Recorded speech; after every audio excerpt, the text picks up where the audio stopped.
కళ్ళంగారు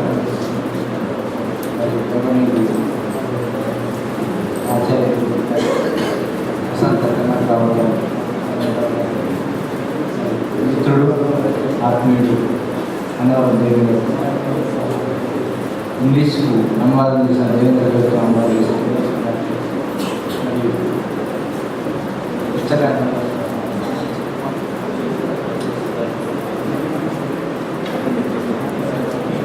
సభలో ఆశీర్వదించినటువంటి చాలామంది ఆత్మీయ మిత్రులు గౌరవనీయులు అందరు కూడా నమస్కారం. దేవేందర్ కవిత్వం 2001లో తొవ్వ నుంచి 2008 గుడ్డుమల్లె చెట్టు వరకు కొనసాగినటువంటి తన 10 ఏళ్ళ కవిత్వ ఆరడు యొక్క సారం సెలక్షన్ పోయి ఈరోజు ఇంగ్లీష్కి వచ్చినటువంటి ప్రాక్టీసీ ఫామ్ బ్యాంక్. అసలు తెలంగాణ కవిత్వం అన్న, తెలంగాణ కవి అన్న ఒక బీడి భూమిని లేక చెరక భూమిని అచ్చుగట్టి పొలం చేసుకొని దున్నుకొని తనకు తనే నాటేసుకొని విత్తనాలు నాటేసుకొని పంటలు తీసుకున్నటువంటి ఒక సాహిత్య కృషి వాడు కవి తెలంగాణ చెందినటువంటి భాష లేకుంటే జనజీవితం. తెలంగాణ కవి తెలంగాణ జీవితం యావత్తు కూడా సంఘర్షణమైనది. మొదటి నుంచి అంటే 1950లో పుట్టినా కానీ 1930 నుంచి లేకుంటే నాకు తెలిసిన 30 నుంచి తెలంగాణ జీవితం కానీ సాహిత్యం కానీ ఒక అంచివేతల నుంచి, ఒక సంఘర్షణ నుంచి, ఒక ఉనికి నుంచి తనను తను ఒట్టు బిట్టాలి పైకి ఎగిరిస్తున్నటువంటి అక్షరమే కథ కావచ్చు, కవిత్వం కావచ్చు, పద్యం కావచ్చు, అది ఏదైనా కావచ్చు. ఇట్లా కొనసాగుతున్నటువంటి ప్రస్థానం నుంచే తెలంగాణ 69 ఉద్యమం తర్వాత నక్సల్పడి పోరాటం వెలుగులోపట అత్యవసర పరిస్థితి తర్వాత 1970 తర్వాత తలెత్తినటువంటి ఒక కొత్త ఆలోచనతో వచ్చినటువంటి నా తర్వాత వచ్చినటువంటి వచ్చిన కవి అందరూ తెలంగాణ అస్తిత్వ పోరాటం కానీ భాష విషయంలో కానీ నిజం కూడా బాధాకరమైన విషయం. ఇవాళ అందరం కూడా ఆలోచించవలసిన విషయం ఏంటంటే తెలంగాణ భాష ఎప్పుడు కానీ తెలంగాణ ప్రాంతంలో మాట్లాడుతున్న భాష మాండలికమైతే ఏదో ఇవాళ ప్రామాణిక భాష అంటున్నటువంటి మిగతా ప్రాంతాల జిల్లాల భాష కూడా అది మాండలికమే. ఈ విషయాన్ని మనం అంతా గుర్తించాలి. ఇందుకోసం తెలంగాణ భాష నిజమైన తెలుగు భాష. తెలంగాణ భాష పొల్యూషన్ లేదు, సంస్కృతైజేషన్ లేదు, ఇంగ్లీషు ఇప్పుడు సంపర్కం చెందినటువంటి సంకలనటువంటి భాష కాదు, ప్రజల భాష. కానీ మిగతా ఇవాళ ప్రామాణిక భాష ఏదైతే అంటుందో సాహిత్యం గురించి మాట్లాడినప్పుడల్లా ఇవాళ పత్రికలు వెళ్తున్నటువంటి రెండు కులాలకు చెందినటువంటి 2.5 జిల్లాల కాలం చెప్పిన 2.5 జిల్లాల భాషనే ఇవాళ తెలుగు భాష కూర్చున్నదంటే దానికి అనేటువంటి దుర్మార్గమైనటువంటి కుతంత్రాలు జరిగింది. ఇలా వాచకాల్లో తెలుగు భాష ఏదైతే మాట్లాడినో నిజం కూడా మా తర్వాత వచ్చినటువంటి పిల్లలకు మేము ఇలా సాహిత్యంలో మాట్లాడుతున్నటువంటి భాష లేకుంటే పదాలు నిలవకుండా పోయింది. ఇంత బాధాకరమైన విషయం అంటే జీవితమే కాదు భాష కోరుకోరు. అందుకోసం ఎప్పుడు కానీ ప్రపంచవ్యాప్తంగా ఆధిపత్య ప్రాంతంలో ఎవరైతే అధికారంలో ఉంటాడో మొట్టమొదటి వాళ్ళు ధ్వంసం చేసేది సంస్కృతిని, కల్చర్. ఈ సంస్కృతిలో భాగంగా మొట్టమొదటి ఇంగ్లీష్ వాళ్ళు చేసినా కావచ్చు, ఇవాళ పట్టుకున్నటువంటి ఆధిపత్య ప్రాంతం కావచ్చు, ఇంకేదైనా ప్రాంతం కావచ్చు, హిందీ కావచ్చు, మొట్టమొదటి చేసేది అది భాషను తన గుప్పిట్లోకి తీసుకొని సంస్కృతిని విధ్వంసం చేస్తుంది. అట్లా జీవిత విధ్వంసం కూడా దాని క్రమంలో జరుగుతుంది. ఈ జీవిత విధ్వంస క్రమంలో నుంచి నేపథ్యం వెళ్ళి తెలంగాణ ప్రాంతం చెందినటువంటి సాహిత్యం యావత్తు కూడా అదే నేపథ్యం వెళ్ళి వచ్చింది. మనం ఒక్కసారి చూసుకుంటే ఇవాళ భాష విషయంలో కానీ సాహిత్య విషయంలో కానీ లేకుంటే ఇవాళ తెలంగాణకు చెందినటువంటి కవులు ఇవాళ సాహిత్యం వచ్చినంత ముందు ఎప్పుడు రాలేదు. ఒక తెలంగాణ ఉద్యమం తర్వాత కాదు, ఏ కవి కానీ ఏ రచయిత కానీ తెలంగాణ ఉద్యమం తర్వాత పుట్టిన వాళ్ళు కాదు.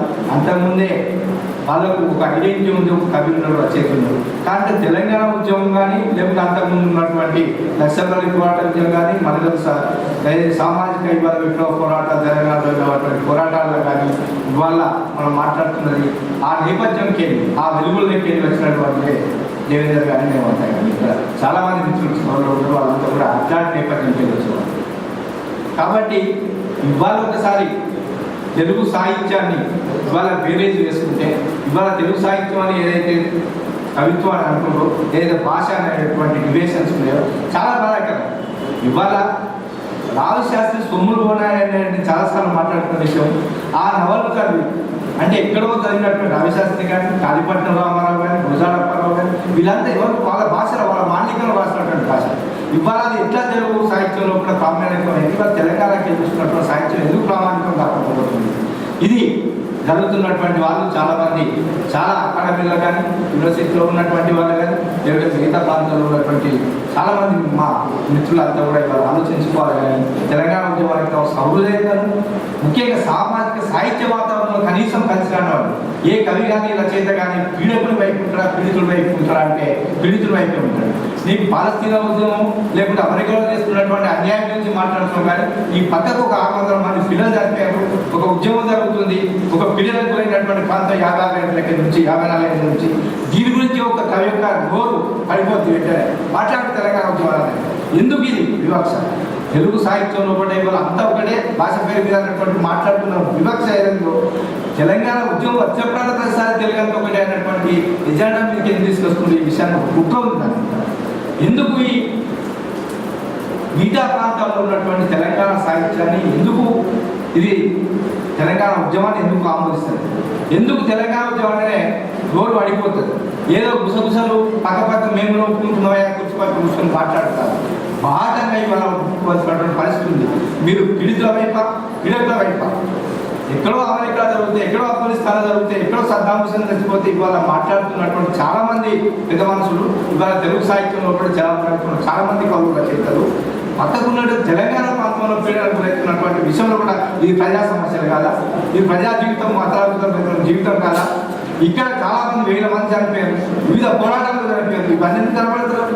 అంటే ఇక్కడ ఫ్లెక్సిబిలిటీ సర్దుబాటు ఫ్లెక్సిబిలిటీ ఉన్న కాదా నీకు ఫాక్సిస్ట్ ఉద్యమంతో విభేదం ఉండదు, నీకు విప్లవ పోరాటాలతో విభేదం ఉండదు, వాటన్నిటి అంగీకరిస్తావు. కానీ తెలంగాణ ఉద్యమం వచ్చే వరకు నీ ఎక్కడ ఒక అయిష్టత ఉంటుంది, దాన్ని అడిగలు కూడా కనబడుతూనే ఉంటుంది. పైకి మాత్రం ఏదో గుమ్మనంగా పుట్టదాకా కనబడదు కాదు.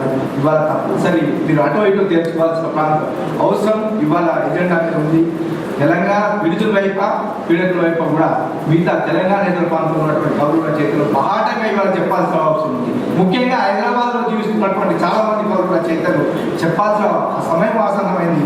ఇవాళ ఇట్లా తెలంగాణ గురించి కానీ మిగతా విషయాల జనజీవితం గురించి మాట్లాడుకుంటే చరిత్రలో కూడా రేపు మిగతా ప్రాంతాల్లో ఉన్నటువంటి కవుల చేతులు కూడా దోషులుగా నిలబడిపోతారు. తెలంగాణ సాహిత్యం కూడా తెలంగాణ యొక్క ప్రజా సాహిత్యం కూడా అనే విషయాన్ని కూడా మీరు అందరూ గుర్తించాలని గుర్తించాల్సిన అవసరం వాస్తవమైన కూడా మీ అందరూ కూడా తెలియజేస్తుంది.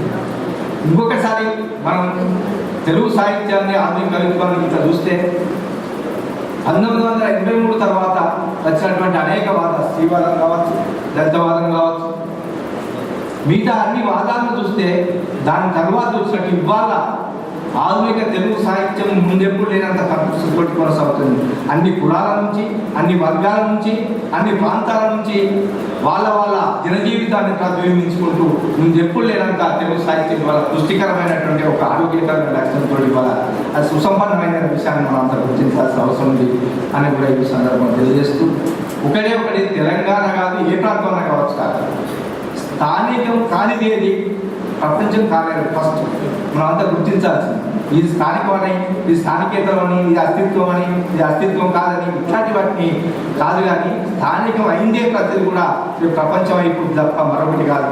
అన్ని యొక్క సమాహారమైన విషయాన్ని గుర్తించాలని చెప్పి సందర్భంగా మీ అందరూ కూడా తెలియజేస్తూ, అన్నవరం దేవేందర్ తన కవితా యాత్రను కొనసాగిస్తున్నటువంటి ఒక 15 సంవత్సరాల కన్యను అంటే కరీంనగర్ హుస్నాబాద్ దగ్గర పోతారం ఉదైన అత్యంత సమీపంకి వెళ్ళి చూస్తున్నటువంటి ఆత్మీయ మిత్రుడు, అత్యంత సమీపంగా గమనిస్తున్న పరిశీలిస్తున్నటువంటి మిత్రుడు. కాబట్టి తన ఎదుగుదల మరింత ముందుకు పోవాలని, మరింత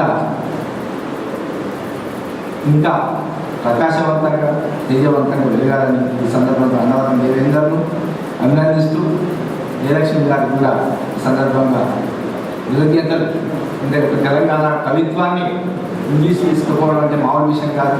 ఇంతకంటే వసంత కార్యక్రమం ఆ ఈస్థెటిక్ సెన్స్, ఆ భాష సౌందర్యాన్ని కవిత్వపరంగా తీసుకురావడం మామూలు విషయం కాదు.